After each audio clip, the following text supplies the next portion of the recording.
TSR study পয়েন্টে সকলকেই স্বাগত। আজকের ভিডিওতে তৃতীয় পর্যায়ক্রমিক মূল্যায়ন 2024 সালে চতুর্থ শ্রেণীর বাংলা বিষয়ের এক্সের নমুনা প্রশ্নপত্র উত্তরসহ আলোচনা করব। তোমরা সকলেই জানো তোমাদের এই পরীক্ষায় 50 নম্বর থাকবে, সময় পাবে 1 ঘন্টা 30 মিনিট। তাহলে প্রশ্ন উত্তরে যাওয়ার আগে সিলেবাসটা দেখে নাও, কি কি পরীক্ষা হবে। আর ভিডিও ভালো লাগলে লাইক, সাবস্ক্রাইব ও বন্ধুদেরকে শেয়ার করে দিও। তাহলে কি কি পরীক্ষা হবে সিলেবাসটা দেখে নাও।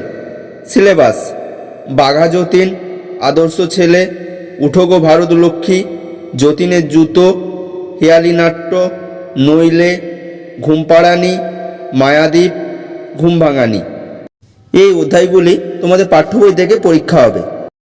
1 দাগ, সঠিক উত্তরটি বেছে নিয়ে লেখো। এখানে 10টি করতে হবে, প্রতি প্রশ্নের মান 1 করে। 1 দাগের ক, জ্যোতির মায়ের নাম ছিল শরৎ শশী, বিনোদবালা, সারদা দেবী। সঠিক উত্তরটি হবে জ্যোতির মায়ের নাম ছিল শরৎ শশী। পরের প্রশ্ন খ, কবি জীবনানন্দ দাশের মায়ের নাম বিনোদবালা, কুসুম কুমারী দাস, কমলা দাস।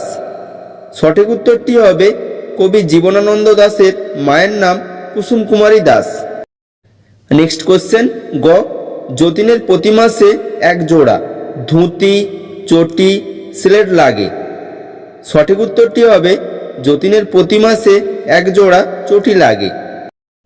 নেক্সট কোশ্চেন, স্বপ্নবুড়ো ছদ্মনামে লিখতেন দীনবন্ধু মিত্র, অখিল বন্ধু নিয়োগী, রবীন্দ্রনাথ ঠাকুর। সঠিক উত্তরটি হবে স্বপ্নবুড়ো ছদ্মনামে লিখতেন অখিল বন্ধু নিয়োগী। নেক্সট কোশ্চেন, মায়াদ্বীপ গল্পে হেডমাজির নাম ছিল নাদের আলী, নাদের মিয়া, নদের চাঁদ। সঠিক উত্তরটি হবে মায়াদ্বীপ গল্পে হেডমাজির নাম ছিল নাদের আলী। নেক্সট কোশ্চেন, বাক্যে যিনি কাজটি করছেন তাকে বলে কর্ম, কর্তা, ক্রিয়া। সঠিক উত্তরটি হবে বাক্যে যিনি কাজটি করছেন তাকে বলে কর্তা। নেক্সট কোশ্চেন, কুসুম শব্দটির প্রতিশব্দ হলো ফুল, ফল, কুল। সঠিক উত্তরটি হবে কুসুম শব্দটির প্রতিশব্দ হলো ফল। নেক্সট কোশ্চেন, জ্যোতির দিদির নাম শরৎ শশী, বিনোদবালা, বারাণসী। সঠিক উত্তরটি হবে জ্যোতির দিদির নাম বিনোদবালা। পরের প্রশ্ন, ঘুম ভাঙানি কবিতায় শালিক, শ্যামা, ময়না পাখির কথা বলা হয়েছে। সঠিক উত্তরটি হবে ঘুম ভাঙানি কবিতায় শ্যামা পাখির কথা বলা হয়েছে। পরের প্রশ্ন, পিংলা নদীর মাঝে সেই দ্বীপের সবচেয়ে লম্বা গাছটি হল শিমুল, সুপারি, তাল। সঠিক উত্তরটি হবে পিংলা নদীর মাঝে সেই দ্বীপের সবচেয়ে লম্বা গাছটি হল শিমুল গাছ। নেক্সট কোশ্চেন, টান্নার কে ছিলেন? চিত্রশিল্পী, কথাশিল্পী, সঙ্গীত শিল্পী। সঠিক উত্তরটি হবে টান্নার ছিলেন চিত্রশিল্পী। 2 দাগ, শূন্যস্থান পূরণ করো। এখানে 3টি করতে হবে, প্রতি প্রশ্নের মান 1 করে। 2 দাগের ক, ফুটফুটে জ্যোৎস্নায় ড্যাশ শুনি বিছানায়। উত্তরটি হবে ফুটফুটে জ্যোৎস্নায় জেগে শুনি বিছানায়। পরের প্রশ্ন খ, শুশুককে ইংরেজিতে বলে ড্যাশ। উত্তর হবে শুশুককে ইংরেজিতে বলে ডলফিন। পরের প্রশ্ন গ, স্যারাট এর বাংলা প্রতিশব্দ হলো ড্যাশ। উত্তর হবে স্যারাট এর বাংলা প্রতিশব্দ হলো হেয়ালি নাট্য। পরের প্রশ্ন, পশ্চিম আকাশে ড্যাশ জলজল করছে। উত্তর হবে পশ্চিম আকাশে বৃহস্পতি জলজল করছে। 3 দাগ, একটি বাক্যে প্রশ্নগুলির উত্তর দাও। এখানে 9টি করতে হবে, প্রতি প্রশ্নের মান 1 করে। 3 দাগের ক, চাটুর্যে বাড়ির পাহারাদার হয়ে কে এসেছিলেন? উত্তর হবে চাটুর্যে বাড়ির পাহারাদার হয়ে ফিরাজ খাঁ এসেছিলেন। পরের প্রশ্ন, তোমরা মানুষ হলে দেশের কল্যাণ। এখানে কল্যাণ শব্দটির অর্থ লেখো। উত্তরটা দেখো, কল্যাণ শব্দটির অর্থ হলো মঙ্গল। পরের প্রশ্ন, লেড পেন্সিলের গোড়া চিবাত কে? উত্তর হবে লেড পেন্সিলের গোড়া চিবাত যতীন। নেক্সট কোশ্চেন, বাক্যে উদ্দেশ্য কাকে বলে? উত্তরটা দেখো, বাক্যে যার সম্পর্কে বলা হয় সেই অংশটি হলো উদ্দেশ্য। পরের প্রশ্ন, মায়াদ্বীপের বর্তমান কোন পরিস্থিতির কথা গল্পে রয়েছে? উত্তরটা দেখো, বর্তমানে মায়াদ্বীপের কোনো অস্তিত্বই আর নেই। এখন সেই দ্বীপ একেবারে জলের তলায় চলে গেছে, এমনকি শিমুল গাছটাও আর নেই। পরের প্রশ্ন, কবি অজিত দত্ত কোন পত্রিকার সম্পাদনার সঙ্গে যুক্ত ছিলেন? উত্তর হবে প্রগতি। পরের প্রশ্ন, যতীনের নতুন কাপড় কিভাবে ছিঁড়ে গিয়েছিল? উত্তর হবে গাছে চড়তে গিয়ে যতীনের কাপড় ছিঁড়ে গিয়েছিল।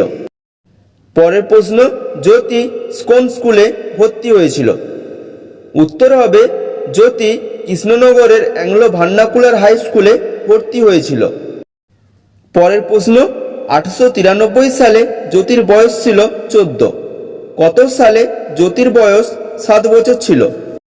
উত্তর হবে 1886 সালে জ্যোতির 7 বছর বয়স ছিল। পরের প্রশ্ন, আদর্শ ছেলেকে কবি কি করতে বলেছেন? উত্তর হবে বিপদ কাছে এলে আদর্শ ছেলেকে কবি এগিয়ে যেতে বলেছেন। পরের প্রশ্ন, ছই বলতে কি বোঝো? উত্তর হবে নৌকার ছাউনিকে ছই বলে। 4 দাগ অর্থ লেখো, এখানে 2 নম্বর থাকবে। 4 দাগের ক, শান্ত, এর অর্থ হবে ক্লান্ত। পরের প্রশ্ন খ, বল, এর অর্থ হবে শক্তি। পরের প্রশ্ন গ, উল্লাস, এর অর্থ হবে আনন্দ। 5 দাগ বাম দিকের সঙ্গে ডান দিক মেলাও, এখানে 4 নম্বর থাকবে। বাম দিক ডান দিকের সাথে মেলানোর আগে বাম দিকটা দেখো। নৌকোয় চেপে, বসন্ত কুমারের মক্কেল ও বন্ধু ছিলেন, 1905 সালে ঘটে, পাঁচু ফকির। ডান দিকটা দেখো, লালন ফকিরের শিষ্য, বঙ্গভঙ্গ, রবীন্দ্রনাথ ঠাকুর, লেখক মামাবাড়ি যেতেন। উত্তরগুলো দেখো, নৌকোয় চেপে, উত্তর হবে লেখক মামাবাড়ি যেতেন।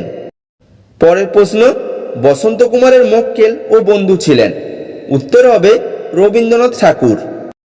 পরের প্রশ্ন, 1905 সালে ঘটে, উত্তর হবে বঙ্গভঙ্গ হয়।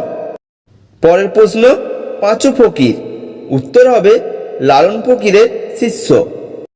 6 দাগ বিপরীত শব্দ লেখো, এখানে 2 নম্বর থাকবে। বিপরীত শব্দগুলো দেখো, জোয়ার, এর বিপরীত শব্দ হবে ভাটা। পরের প্রশ্ন, সুগন্ধ, এর বিপরীত শব্দ হবে দুর্গন্ধ। পরের প্রশ্ন, আলো, এর বিপরীত শব্দ হবে অন্ধকার। 7 দাগ প্রশ্নগুলির যথাযথ উত্তর দাও, এখানে 5টি করতে হবে, প্রতি প্রশ্নের মান 3 করে।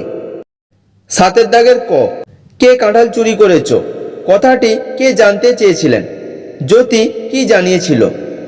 উত্তরটা দেখো, কথাটি স্কুলের হেডমাস্টার জানতে চেয়েছিলেন।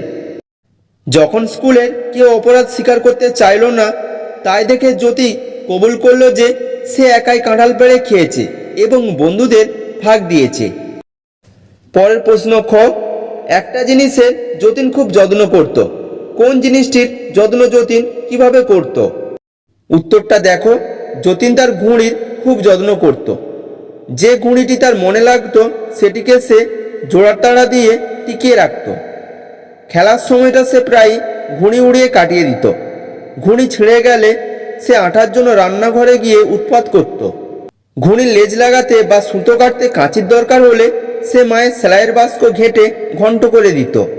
আর ঘুড়ি উড়াতে আরম্ভ করলে তার খাওয়া দাওয়া করার কথা মনে থাকতো না। পরের প্রশ্ন গ, আদর্শ ছেলে কবিতায় কবি আমাদের দেশের ছেলেদের কাছে কি প্রত্যাশা করেন? উত্তরটা দেখো, আদর্শ ছেলে কবিতায় কবি আমাদের দেশের ছেলেদের কাছে এই প্রত্যাশা করেছেন যে তারা মুখে কথায় না বড় হয়ে কাজে বড় হবে।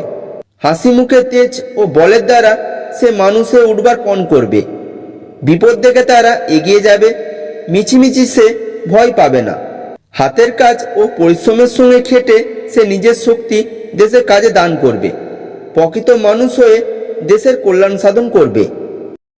পরের প্রশ্ন, লেখিকার মাকে কেন জলের দেশের মেয়ে বলা হয়েছে?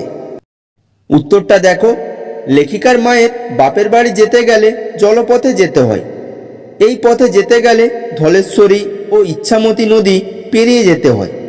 তাছাড়া খাল ও বিল সেখানে প্রচুর রয়েছে, তাই লেখিকার মাকে জলের দেশের মেয়ে বলা হয়েছে। পরের প্রশ্ন, ভাত খাওয়ার প্রসঙ্গে ওই পাথর চিবানোর অভ্যেস আছে কিনা তা জানতে চেয়েছেন কেন? উত্তরটা দেখো, নইলে কবিতাটিতে ওই ব্যঙ্গ করার ছলে আমাদের বুঝিয়ে বলেছেন যে ভাত আমরা খেয়ে থাকি তার মধ্যে অর্ধেক চাল ও অর্ধেক কাঁকর মেশানো থাকে। তাই ভাত খেতে গেলে মজবুত দাঁত থাকতে হবে এবং পাথর চিবানোর অভ্যাস থাকতে হবে, তবেই ভাত খাওয়া যাবে। পরের প্রশ্ন, বুঝেছি মারমেড, কে বুঝেছিল, কিভাবে বুঝেছিল? উত্তরটা দেখো, কথকের ছোট কাকা বুঝেছিল মায়াদ্বীপে দেখতে পাওয়া মেয়েটি মারমেড অর্থাৎ জলকন্যা। জলকন্যার শরীরের নিচের অংশ মাছের মতো হয়। কথকের ছোট কাকা মেয়েটির কোমরের দিকটি দেখতে না পেয়ে বুঝেছিল মেয়েটি জলকন্যা। 7 দাগ, যে কোনো একটি অনুচ্ছেদ রচনা করো। এখানে 5 নম্বর থাকবে। অনুচ্ছেদ রচনাগুলো দেখো, প্রতিদিনের জীবনযাত্রার বিজ্ঞান, তোমার প্রিয় খেলা, তোমার প্রিয় বন্ধু। এই 3টি অনুচ্ছেদ রচনা সাজেশন আকারে দিলাম, তোমাদের বই থেকে পেয়ে যাবে। যদি কিছু সমস্যা হয় কমেন্ট করে জানিও।